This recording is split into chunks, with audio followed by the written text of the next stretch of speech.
the first thing you hear is the wind. Cold, thin, unforgiving. It slices across the pine trees, somewhere in the mountains of North Carolina. Your boots crunch slowly against gravel. The rucksack on your back feels like it's filled with bricks. Because it is. You shift your shoulders. The weight doesn't move. And that's when you hear it. Move faster. No yelling, no anger, just quiet certainty. You look forward. The man speaking wears the same uniform you do, but the Green Beret on his head carries something different. Authority, experience, war. You're not there yet, not even close. Right now, you're just beginning. Level 1, the candidate. Your alarm rings at 3:45. You don't hit snooze. You don't hesitate. Because hesitation is how people disappear from this pipeline. Cold water hits your face. Your muscles ache from yesterday's run. Your calves feel like concrete. Your shoulders are bruised from rucking. But none of that matters. Outside, darkness covers everything. A line of soldiers stands silently under dim yellow lights. Nobody talks. Nobody complains.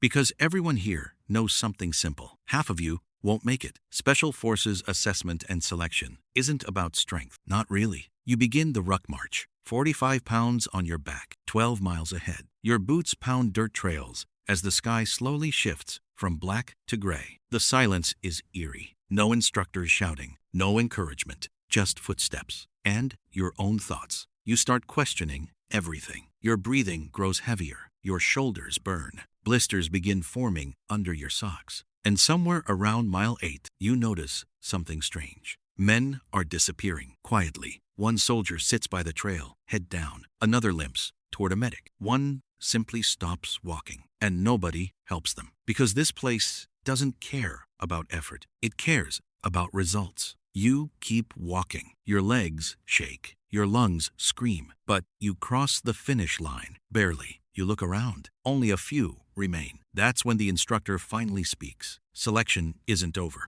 Because the real pressure hasn't even started yet. Level 2. The Green Beret Special Forces soldier. Months later, everything changes. You stand in formation. The sun cuts across the parade field. Your uniform is clean. Your posture is perfect. And in front of you, a table. On that table sits the symbol you've been chasing through exhaustion, pain, and doubt. The Green Beret. One by one, names are called. Your heart pounds louder with every second. When they say your name, the world feels quiet. You step forward. An older Special Forces soldier places the beret in your hands. His face carries scars, time put there. You earned it. Just 3 words. But they weigh more than your rucksack ever did. Now, you're part of something older than most wars. U.S. Army Special Forces. The quiet professionals. Your team is small, just 12 men. An Operational Detachment Alpha, an ODA.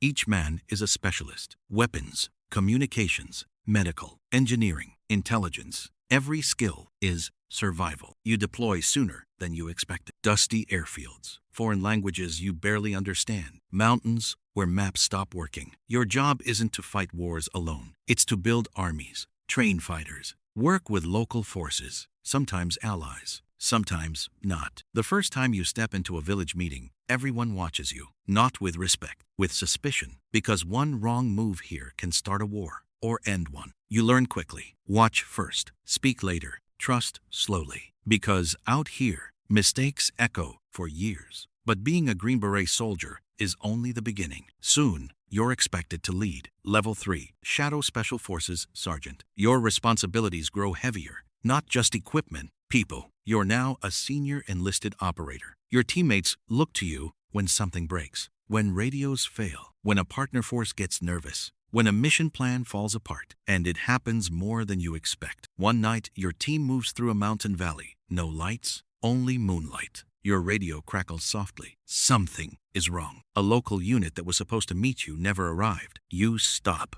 Your team spreads quietly across the ridge. You feel the weight of the moment, not fear, responsibility, because 10 men are watching you now, waiting. You make a decision, and everyone moves. That's the difference between training and reality. In training, mistakes cost points. Out here, mistakes cost lives. Your team finishes the mission, but when you return to base, the team sergeant calls you over. He's been watching you, always watching. You're learning, he says. But then he adds something colder. you're not ready yet. And suddenly you realize the next level demands much more. Level 4, Sergeant Master of the ODA. Years pass. Deployments stack like pages in a war diary. Africa, Middle East, Eastern Europe, places most people never see. And now you sit in the chair. Team Sergeant, the backbone of the ODA.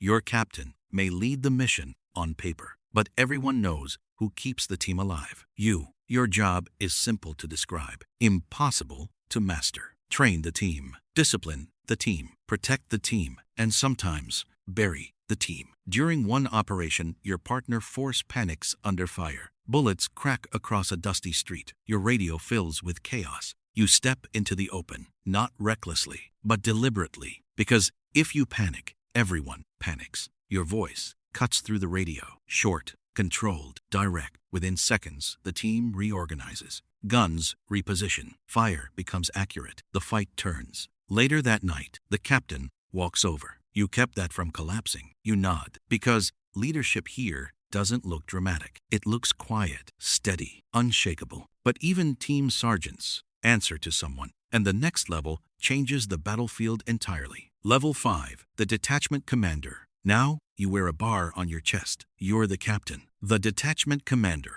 the official leader of the ODA.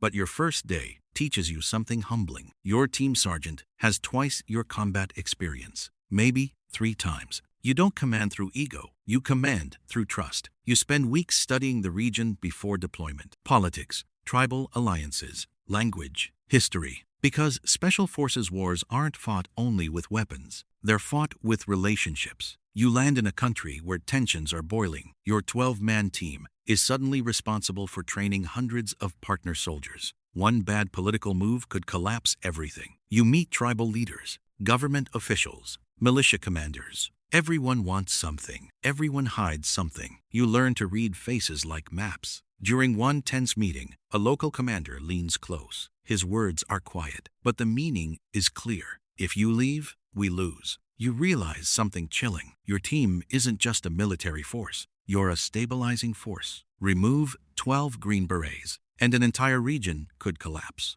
And above you, there are people managing something even larger. Level 6, the Company Commander. You no longer move through villages with a rifle. Now you move through operations rooms filled with maps. Screens glow in the darkness. Radio chatter fills the air. You command several ODAs, each team operating in different regions, different missions, different dangers. One team is training commandos, another is tracking insurgent leaders, another is advising foreign military officers. Your job is coordination. You watch the board. Icons move slowly across digital maps. Each one represents 12 men somewhere far away. At 2:17, one icon flashes red. Contact. Your heart rate spikes. Instantly, you lean closer to the screen. Gunfire echoes faintly over the radio. Your mind calculates options. Reinforcements, air support, extraction. Seconds feel like hours. You give the order. Helicopters launch. Minutes later, the radio calms. Your team survives. But this moment reveals something important.